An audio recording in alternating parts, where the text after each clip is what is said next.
Vincent Muscat magħruf bħala il-koħħu ċaħat li qatt irċieva xi flus mingħand in-negozjant Jorgen Fenech jew l-avukat Arthur Azzopardi.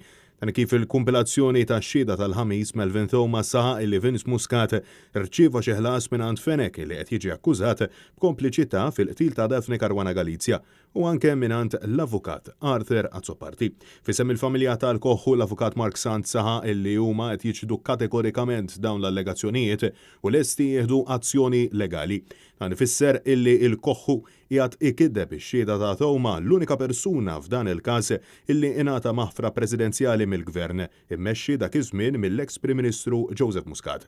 Intant, l-eks Chief of Staff tal-eks Prim Ministru Joseph Muscat, Keith Schembri, ġie ordnat jixhed fil-kumpilazzjoni tal-evidenza kontra Jorgen Fenech. Schembri kellu jixhed f'dan il-każ lura fis-27 ta' Marzu madankollu l-qrati laħquna l wara li feġġet il-pandemija tal-COVID-19 f'Malta.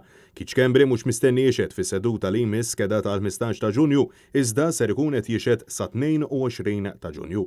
Fis-seduta li jmiss mistenni jixhed Johan Cremona, direttur ta' kumpanija tal-gaming, illi semma kemm il-darba mill-middleman Melvin Thoma. Naf il-waqt li tabib Adrian Vella u l-eks uffiċjal tas-sigurtà tal-UPM Kenneth Camilleri mistennija jagħtu x-xhieda tagħhom aktar tard.